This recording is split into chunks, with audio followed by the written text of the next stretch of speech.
नमस्कार, आर्य न्यूज देख रहे हैं आप। मैं हूं आपके साथ पल्लवी सिंह। उत्तर प्रदेश बुलेटिन की शुरुआत करेंगे। उत्तर प्रदेश विधानसभा चुनाव में बीजेपी ने लगातार दूसरी बार सत्ता हासिल करके इतिहास रच दिया है।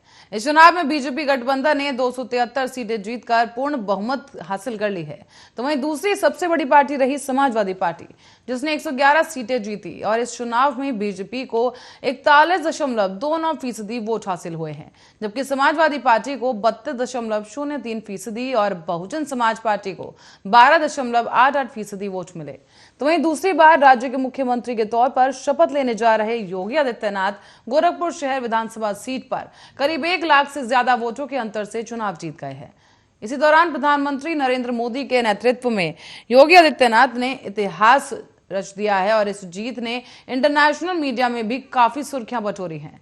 बता दें आपको कि द डॉन पाकिस्तान का सबसे बड़ा अंग्रेजी अखबार है और इसमें लिखा गया है कि भारत के सबसे बड़े राज्य में प्रधानमंत्री नरेंद्र मोदी की पार्टी की सबसे बड़ी जीत। इस चुनाव के नतीजे साल 2024 में होने वाले लोकसभा चुनाव की झलक और नतीजे का अंदाजा देते हैं। हिंदू राष्ट्रवादियों को और उनकी पार्टी बीजेपी में 403 सीटों में से आधी सीटों पर कब्जा कर चुकी है। कोरोना और किसान आंदोलन के चलते विपक्षी दल समाजवादी पार्टी के पक्ष में माहौल बनता दिख रहा था। हालांकि लेकिन ये सब गलत साबित हुआ है। 4 राज्यों में पूर्ण बहुमत हासिल करने के बाद बीजेपी ने ये साबित कर दिया है कि साल 2014 से शुरू हुई मोदी लहर अभी भी बरकरार है।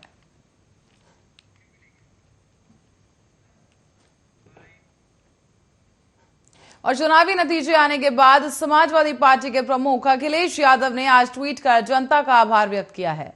ट्वीट करते हुए उन्होंने लिखा कि उत्तर प्रदेश की जनता को हमारी 2.5 गुना और मत प्रतिशत 1.5 गुना बढ़ाने के लिए हार्दिक धन्यवाद। हमने दिखा दिया है कि भाजपा की सीटों को घटाया जा सकता है। भाजपा का ये घटाव निरंतर जारी रहेगा। आधे से ज्यादा भ्रम और छलावा दूर हो चुका है और बाकी कुछ दिनों में और हो जाएगा। जनहित का संघर्ष जीतेगा। कल आए चुनाव नतीजे के बाद अब समाजवादी पार्टी और गठबंधन ने मिलकर कुल 125 सीटों पर जीत हासिल की। तो वहीं भाजपा ने कुल 273 सीटों पर जीत दर्ज की और प्रदेश में वापसी की। बताते चलें कि सपा प्रमुख अखिलेश यादव ने खुद मैनपुरी की करहल सीट से मैदान में जंग लड़ी और केंद्रीय कानून राज्य मंत्री एसपी सिंह बघेल को शिकस्त दी। हालांकि प्रदेश में सपा और गठबंधन ने कुछ खास कमाल नहीं किया, लेकिन सपा की सीटों में 2.5 गुना की बढ़ोतरी जरूर हुई है। अखिलेश यादव के संसदीय क्षेत्र में भाजपा अपना खाता तक खोलने में असमर्थ रही। गौरतलब है कि सपा ने एक बड़ी टक्कर इस चुनाव में भाजपा को दी थी, जिसमें कई दिग्गज चुनाव भी हार गए। इसमें सिराथू की सीट उदाहरण है, जहां पर उत्तर प्रदेश के उप मुख्यमंत्री केशव प्रसाद मौर्य ही चुनाव हार गए हैं। समाजवादी पार्टी की पल्लवी पटेल ने उन्हें शिकस्त दी है।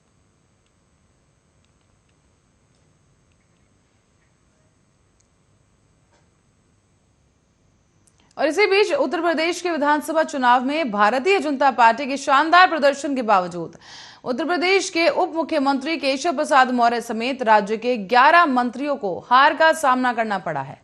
निर्वाचन आयोग के अनुसार सिराथू में बीजेपी के उम्मीदवार केशव प्रसाद मौर्य को समाजवादी पार्टी की डॉक्टर पल्लवी पटेल ने 7,337 मतों से पराजित कर दिया है। आपको बता दें कि पल्लवी पटेल अपना दल की राष्ट्रीय उपाध्यक्ष हैं और मौर्य के अलावा राज्य सरकार के गन्ना मंत्री सुरेश राणा शामली जिले की थाना भवन सीट पर सपा समर्थित राष्ट्रीय लोकदल के अशरफ अली खान से 10,000 से अधिक मतों से चुनाव हार गए हैं।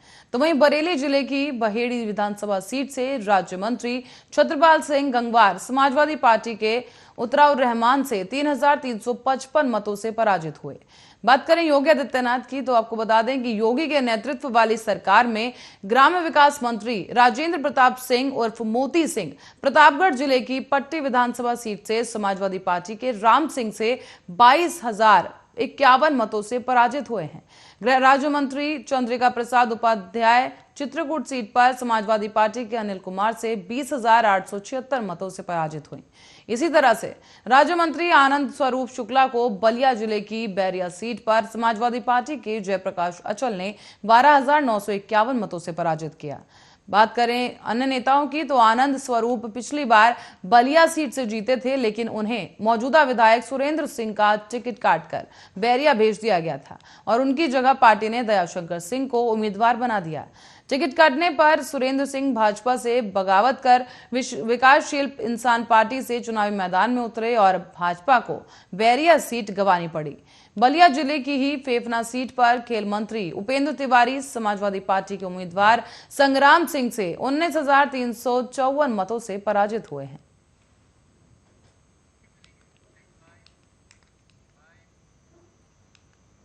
और उत्तर प्रदेश में भाजपा की प्रचंड जीत के बाद आज भारतीय जनता पार्टी की बड़ी बैठक दिल्ली में होगी। यहां पर यूपी में बहुमत पाने के भाजपा के बैठक करेगी और इसमें कई बड़े नेता शामिल होंगे। इस बैठक में मुख्यमंत्री समेत कई दिग्गज नेता शामिल होंगे। संभव यह भी है कि भाजपा केंद्रीय नेतृत्व का भी व्यक्ति इस बैठक में शामिल हो सकता है। उत्तर प्रदेश के भाजपा अध्यक्ष स्वतंत्र देव सिंह और भाजपा नेता सुनील बंसल भी यहां मौजूद रहेंगे। साथ ही बता दें आपको कि भारतीय जनता पार्टी ने प्रदेश में दूसरी बार वापसी की। भाजपा की इसी ऐतिहासिक जीत से भाजपाई गदगद हैं।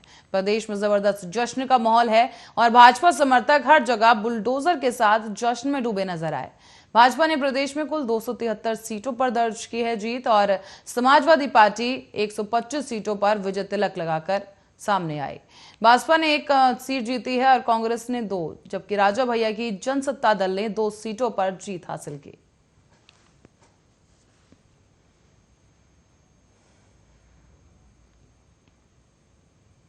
खबर आगरा से है, जहां ताजमहल के पूर्वी गेट स्थित मंदिर पर वर्षों से सेवा कर रहे फकीर बाबा ने मुख्यमंत्री योगी आदित्यनाथ को एक बार फिर मुख्यमंत्री बनाए जाने की प्रार्थना को लेकर 41 दिन से ध्यान के साथ वो साधना में रहे। ध्यान में जाने से पहले उन्होंने भविष्यवाणी की थी कि दोबारा उत्तर प्रदेश के मुख्यमंत्री योगी आदित्यनाथ ही बनेंगे। 10 मार्च को मतगणना के बाद जो परिणाम आए हैं उसमें भाजपा को प्रचंड बहुमत से जीत मिली। तो वहीं आगरा जिले की 9 विधानसभा सीटों पर भाजपा का कब्जा हुआ है, लेकिन बाबा अभी भी समाधि में लीन है। बाबा की प्रतिज्ञा से अब फकीर बाबा के अनुयायियों में चिंता की लहर दौड़ गई है।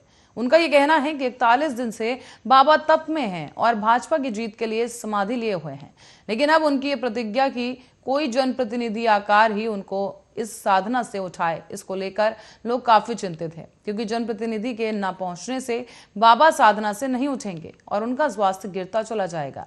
इस दौरान अनुयायियों के लिए एक बड़ा सवाल ये भी है कि क्या वास्तव में कोई जनप्रतिनिधि उन्हें साधना से उठाने के लिए पहुंचेगा या नहीं। और वहीं आपको ये भी बता दें कि ये बाबा 100 साल की उम्र का आंकड़ा पार कर चुके हैं।